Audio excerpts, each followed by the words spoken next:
Of those ships that were hit, only 2 ships are still there, the USS Utah and USS Arizona. On the USS Arizona, I'd like to mention, I didn't find out till the next year. One of the fellas on the USS Arizona lived about 100 yards down the street from me. His name was Howard Royer.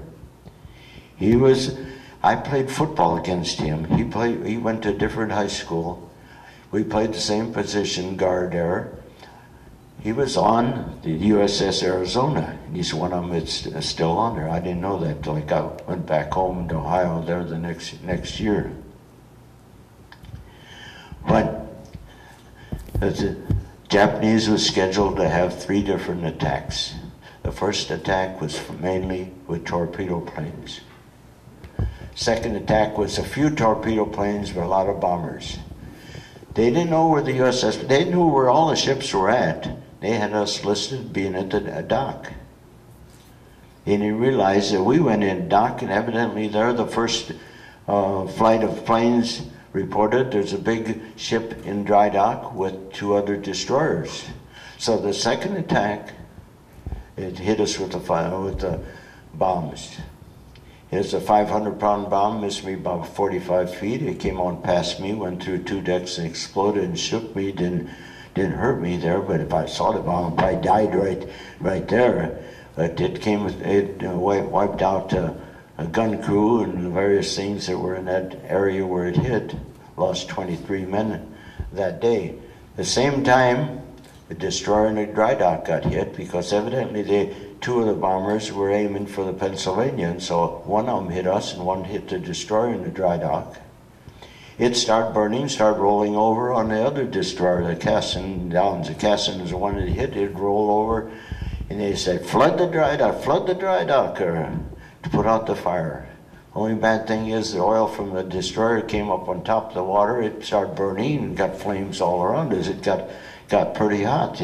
The theory is good, but it doesn't work with oil. Oil comes up on top of the water. Things are getting rough. Planes are buzzing around there. Some of the planes were lower down than I was. I'm 100 feet up in the air, and those torpedo planes have to come low down in the water, so some of them were lower down than I was there. USS Shaw was a destroyer in the dry dock, regular dry dock, just a small dry dock and fairly close to us. When it blew up, that's one of the pictures that you see nowadays. The USS Shaw is just a magnificent, I don't know what you call it magnificent, but it's an awful explosion there but a part of it fell over on us. The Japanese were scheduled to have a 3rd attack. The 3rd attack was supposed to be the oil farms and also the repair facilities. If they would have had that 3rd attack, I'm not sure whether we'd have won the war, because the closest facilities for repair facilities and oil was 2,000 miles away, back in the States there. Really, when I think about that, we were very fortunate there that the aircraft carriers were not in port, so as a result there, the Japanese figured they better get out while they could because they didn't know where our aircraft carriers were. That was one of the biggest mistakes there that Japan made there, which really saved us there, because it would have been disastrous, I think, if they would have had that third attack there. We got patched up, got things fixed up a little bit there, and while we're sitting there in dry dock, you don't have restroom facilities on the ship. You have to go on the dock to have restroom facilities on the dock there. That night, I had duty on deck there, and all once there was a shot down the dock. It was after dark here. Evidently, one of the sentries down there saw something, fired a shot, and the officer, Dave, pulled out his pistol, started waving around, take cover, take cover. I'm not sure what he thought he could do there if someone would attack the ship here. He was a cowboy practicing his draw. We stood in behind him. We feared we'd be in danger there if he starts doing something there. That night, USS Enterprise aircraft carrier was due to be back there December 7, 1941. It had weather trouble, so as a result, it wasn't going to come in the next day. What happens there is when aircraft carrier come in a port, they send in the planes in because you aren't going to be able to get the planes off the ship there when it's in port, so they take off the aircraft carrier, come in, do their servicing or whatever they have to do, and the ship comes in the next day. So that's what happened about 10, 11 o'clock that night, all once the USS Enterprise planes started coming in. Everybody starts shooting. They knocked down at least hit at least 5 of our own planes. Finally, they got the word there that our own planes stopped shooting here because everything was on edge here. And on our ship, we had 1,500 people, and all kinds of rumors going on. It says there, everybody go down the army, draw rifles and ammunition there and canteens and get ready there to go ashore and have to repel the invasion of Japan because they're going to invade the island there. Well, I think it would be disastrous because us Navy people didn't get much training with the rifles and all that there. So I think it's really great that we didn't have to do that. It was just one of the rumors there and we didn't have to worry about it. We got patched up, went back to San Francisco, Bethlehem Steel there, and got refitted there. We were a slow battleship there, built in 1916. We could do about 15 mile an hour downhill with a tailwind. We didn't have any really heavy speed, so they used us for fire support. Morale was really bad throughout the country. We were attacked. Things were really bad. Japan had taken over so many of the places there in the Pacific. Germany was taking so many things over in Europe there. We had to do a little morale building there. So President Roosevelt and somewhere higher up decided there they needed a little bit of morale booster.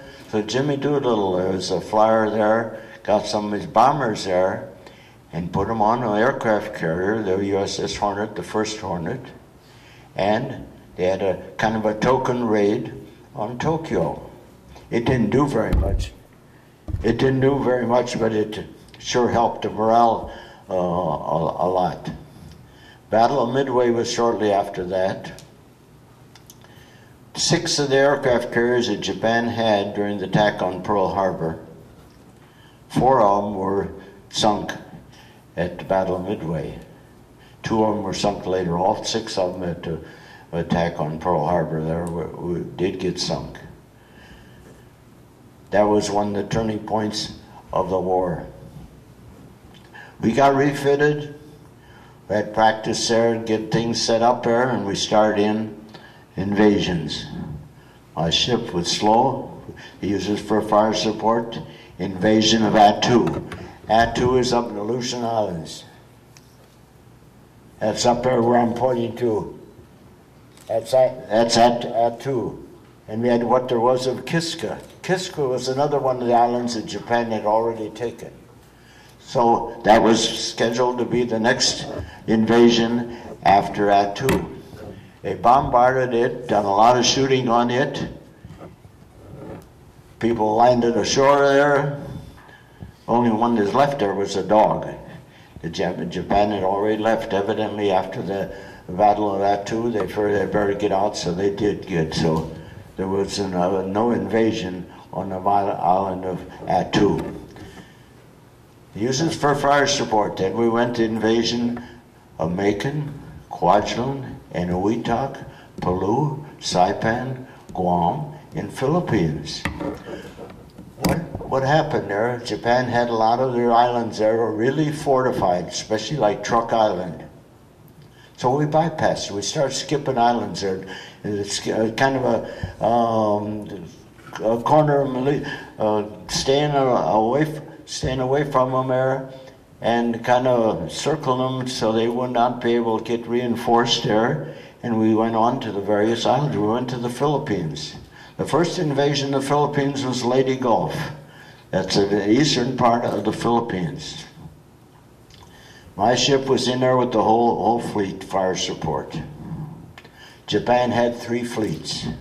One fleet was way to the north. One fleet was down to the south there, the southern part of the Philippines. Another one was the eastern part of the Philippines. We got the word there, it's at night there, about 1 o'clock at night, the Japanese fleet coming up through Sheryle Strait. Sheryle Strait is a narrow place in between islands. Ships had to go in order. They couldn't spread out. It couldn't be in order. There was the tactician's dream. They crossed the T. The only ship that could shoot at us was the lead ship. We had 6 of those battleships and cruisers and up there, and then we just wiped out the whole fleet there. That's a tactician's dream. That next day, evidently that's about the time there that Japan started getting desperate. They started kamikaze planes. Kamikaze, I don't think you know what they are. That's usually a one-way trip here. They were really trained how to take off in a plane. They didn't do so much about landing because most of them were not going to come back because they had died for the emperor. Well, we're in the fleet, the whole big fleet there, Lady Gulf there. USS Alameda, the destroyer, got hit with a kamikaze plane. We're all at battle stations, so it set off their torpedoes. The torpedoes from that destroyer started going out throughout the fleet. So they got the word, watch out for the torpedoes. At that time, my battle station was steering the ship. It's 33,000-ton battleship there. All at once there, we're going this way, and we see torpedo coming from over that direction. So the captain says, hard right rudder there, steer for the torpedo. A ship doesn't turn like a car. Car goes right around the corner. Ship goes going around like this there. I got one hand on the control of the ship there, steering it there. I'm looking there and seeing the torpedo coming. They said, hold on there, pass the word, the torpedo coming in on the starboard side. It went right underneath us. Evidently there, when the ship got hit there, when the torpedoes went off, it was tilted enough so it went a little bit deeper than it normally would. If it hit the regular way, we would have got torpedoed. That's kind of scary too. So after the invasion of Lady Gulf, we went to Lingayen Gulf as the final invasion of the Philippines. That's the northwestern part of the Philippines there. I watched with binoculars. I watched General MacArthur and them going wading the shore there from the distance there. By that time, our guns would not shoot straight. We came back to the States. In the meantime, had the invasion of Okinawa and Iwo Jima. That's the only invasions in the North Pacific my ship missed. Our guns would not shoot straight. We came back to Hunters Point and Bethlehem Steel in San Francisco. Got fixed up enough there. And by that time, Iwo Jima was already settled there. The next thing was going to be an invasion of Japan. Oh, that would have been disastrous there if we had to invade Japan. We're scheduled to assemble in Okinawa there in August of 1940. Well, we was going to assemble there in about October, November is when the invasion of Japan was supposed to start. We're on our way to Okinawa. On August 6th, 1945, something happened. They dropped an atomic bomb on Hiroshima. We're underway heading for Okinawa. 3 days later, they dropped an atomic bomb on Nagasaki. 3 days later, August 12th to 1945, we pulled in Okinawa. Pulled in Okinawa, we were the last ship in there because all the other ships were already there. We were the last ship to come to join the people that were going to invade Japan. 8:30 that night, a Japanese plane come in with